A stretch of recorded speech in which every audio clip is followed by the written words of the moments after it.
So I'm here with Maddie today. Maddie lives in Atlanta, Georgia, and we're just talking endometriosis. So we're talking about her experience. She reached out to me on Instagram and just wanted to share a little bit about that in order to really just shed light on this topic that's very difficult to navigate for women in general, especially women in the trying to conceive space. So thanks for being here, Maddie. We're just gonna kind of talk about your experience and hopefully Yes. it'll be helpful to others. Yes, I'm happy and excited to share. Amazing. And so when you reached out, and I'm just reading from my phone here, you said that let's see, you had four reproductive endocrinologists dismiss your concerns about endometriosis over the course of a year and a half and almost gave up on your story because of that. So let's just start there.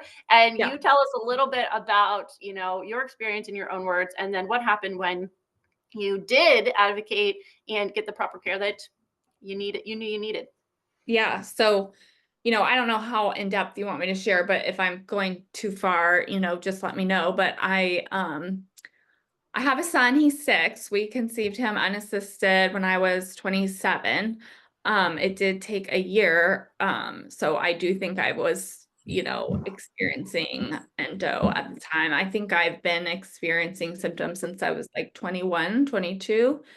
And I'm 33 now. We started trying for a second when I was 30. Um, and I had a terrible experience with my first pregnancy. I had hyperemesis, so that kind of I feel like I had so many things working against me. Like took a while to really look into things because I really was not looking forward to being pregnant again. So every time I wasn't, I was just kind of like, okay, another month where I'm not sick. But after about a year and a half, I was seeing my OBGYN who delivered my son. And, that's the first place I feel like I really didn't get care. He kind of was just like, oh, it'll happen. You're Mhm. probably experiencing ovulation problems. And, he didn't run any tests. He was just like, I'm not delivering babies anymore. So you need to find somebody else. So, that really stuck in my head like, oh, I'm not ovulating, which come to find out is just not at all true. So I finally get into a new practice, which in and of itself can be difficult. And they run their typical tests. Like she did a FemView to check my tubes. That was clear. Um, blood tests and all of that. At the FemView, she did say she saw a endometrioma on my left ovary. So but she said endometriosis shouldn't affect your fertility, so which is again also not true and very far from the truth. So Yep. then she had me do 3 months of Clomid. I mean, at this point, I hardly know anything about like tracking my cycles or, most people don't because they don't have to, unfortunately. It's still very emotionally charged, doing these cycles. I wasn't doing any monitoring either. So I just kind of felt like I was left on my own and not surprised at all that those 3 cycles didn't work. So then they didn't work. That was the end of last year.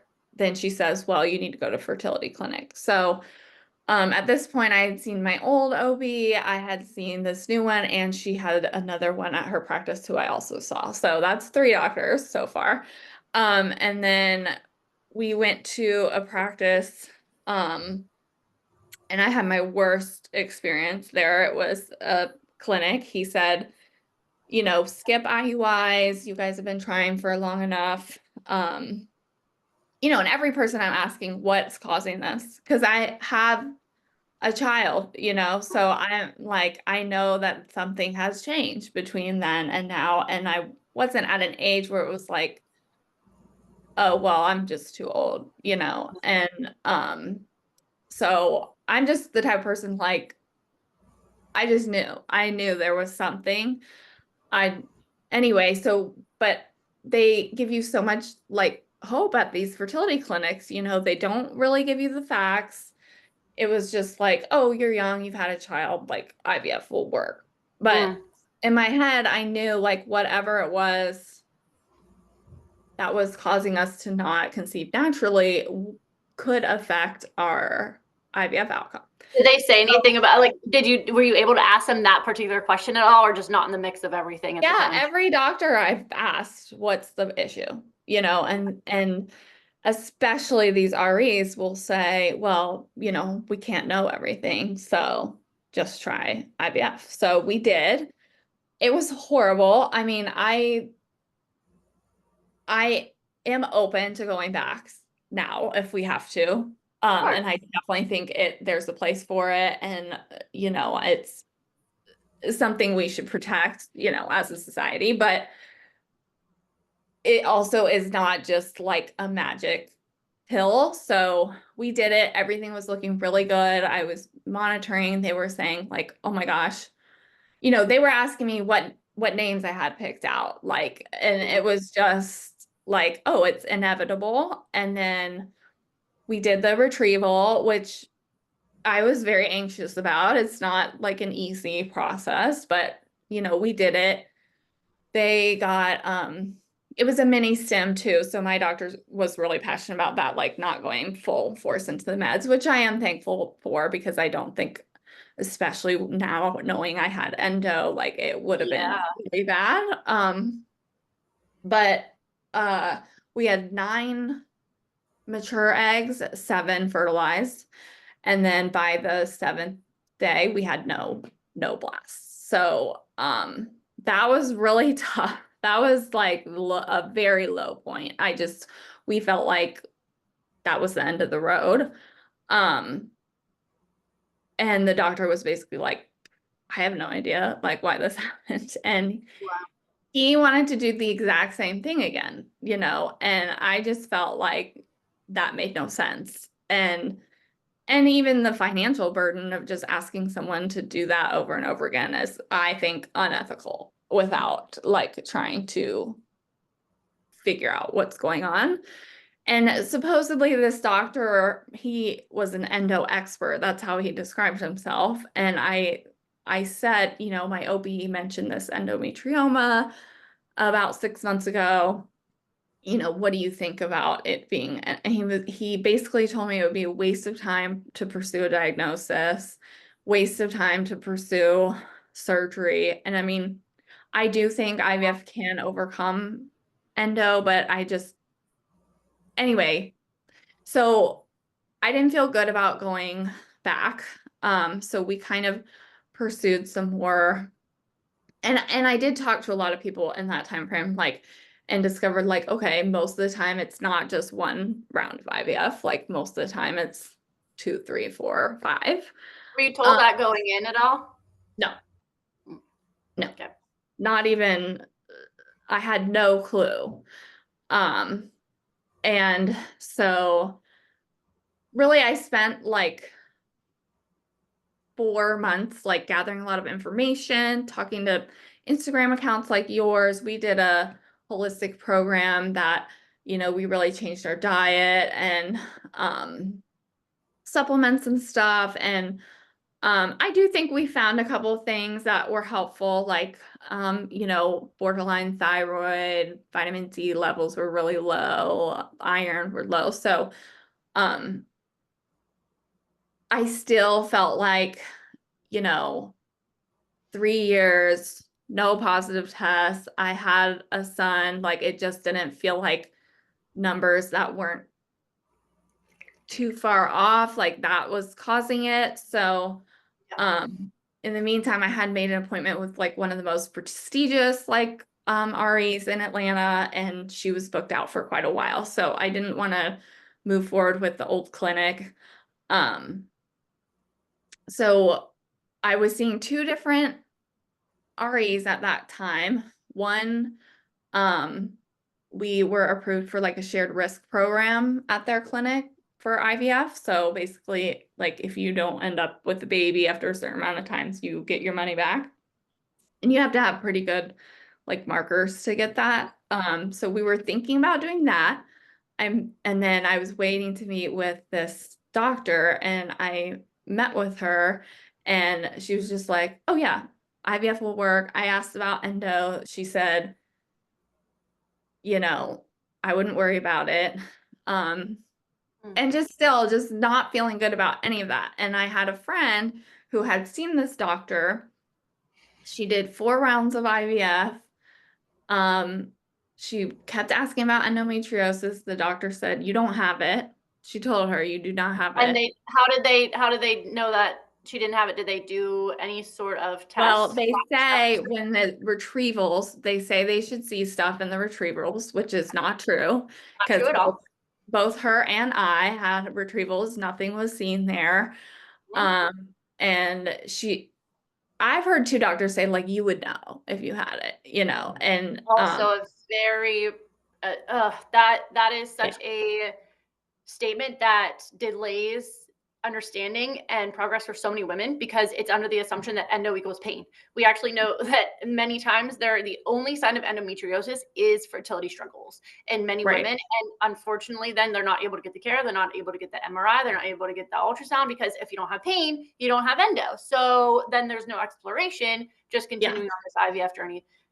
Continue, Maddie. Well, yeah. And then my friend, so I think she had silent endo for many years, and then these IVF cycles made it really terrible for her. She had a lot of back pain, a lot of like bowel disruption.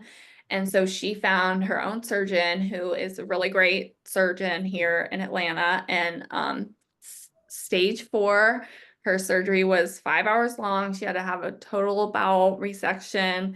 And I mean, she wasted 5 years of her, I mean, not wasted her life, but 5 years of like prime fertility years that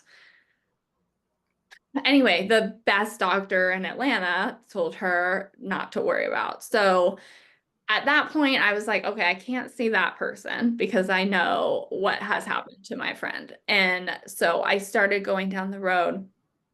I met with this doctor, the surgeon, and I was really scared. Like, I did not want to do surgery at first. I mean, I'm relatively healthy, and I never thought that that would be something I would choose. And, all these doctors are saying just do more IVF. And I just felt like I do have very painful periods and have since I was like 20. Um, and then this endometrioma was another thing that was in my mind. So I go and see this doctor. He does ultrasound. He says, oh, I think I see something on your right ovary. Um, So anyway, I just committed to doing it. I just was like, I don't feel good about going back to IVF without having any, answer. Nothing made sense. I think I saved a video of yours actually that said if your doctors are saying egg quality and you have a child and, something doesn't add up. And that's what everyone was saying, like egg quality. And I'm like, that doesn't make sense. Yeah, that gut feeling that something Yeah. else is at play. Huge. So, anyway, had the surgery, and I don't want to glaze over the fact that it really is a very hard decision, like because surgery is really the only way they can diagnose you, and it can be costly. Like my surgeon's fee was not covered by my insurance, but you really have to find a good surgeon. Like my OB was even saying, like, I'll do it for you. And my friend was like, do not do it with your OB. Like, you have to find a specialist. And if I didn't have that information, like, I could have potentially done it with them. And they don't always know what they're doing. And then you have to have multiple. Anyway, so I have the surgery. I'm coming out of anesthesia and I heard them say appendectomy. So I knew they found something. And I swear it was the biggest relief of my entire life. After 3 years, finally having answers, they found, interestingly, nothing was on my ovaries. So just because someone says they see something in an ultrasound does not mean that's what's actually happening. And that was one of my REs said, don't have surgery, it will damage your ovaries. And it's just not true. And That's old medicine. That was when they used to do a wedge resection where they take a chunk and they take a lot of the surrounding tissue. So if you are thinking of a precious organ like an ovary or fallopian tube or part of your uterus, then yes, that would potentially impact, but that's not often common to do anymore. We know much more, and technology has really gotten to the point where that's not necessary. yeah. So again, And outdated information. even if it is over your ovaries, like a good surgeon can really help, you know. And he Laser, kept there's saying, really, don't damage healthy tissue. I'm like, it's healthy tissue isn't doing what it's supposed to do. So what difference does it make if it's healthy or not? So I had stage 2. It was all on my like pelvic wall behind my uterus, and I had a lot of it. So, and then they did take out my appendix, and I think I had like a tiny bit on even my bladder too. But and then the surgery does a lot of other things. Like my doctor, they did PRP, they did my tubes were clear, so they made sure of that. They checked for endometritis, and so yeah. I'm really thankful. I mean, the recovery is not the easiest, but I'm 2 weeks out and feel totally fine. So, um, yeah, I Wow. don't quite know what's next. Like we'll probably just try on our own for a bit. And again, I'm open to going back to IVF, but having this diagnosis, like there are different protocols for IVF, knowing you have endo, and no one was gonna do that. So, anyway, yeah, Wow. Oh my goodness. Well, I just thank you for sharing your experience. I know this is going to help so many women in understanding the nuances and really complications of the entire path that one could take here. But honestly, I want people to really come out from this just knowing to advocate, advocate, advocate. If you have a gut feeling, if you know something is going on and you're not being listened to, and you are just getting the same runaround that doesn't feel good for you, stop, pause, reevaluate, look out, seek out information. I have a lot of really trusted endo resources that I'm going to share here as well. And like you did, Maddie, you did such a good, I mean, you're talking to your friend, talking to following people on Instagram. I mean, following certain trusted accounts there, doing your own research, finding a provider you feel confident about. Just so, so powerful. I can't tell you the yeah, amount of stories that we've had of working with people that, and I'll tell you one real quick. There was a woman who did 4 IVF. We worked with her in a one-on-one program. And of course, same story, yeah, no embryos made it to blast and were able to actually be transferred in coming back into transfer. And then always told her eggs are bad. Always her fault, right? Always just that feeling that every single time, I have bad eggs.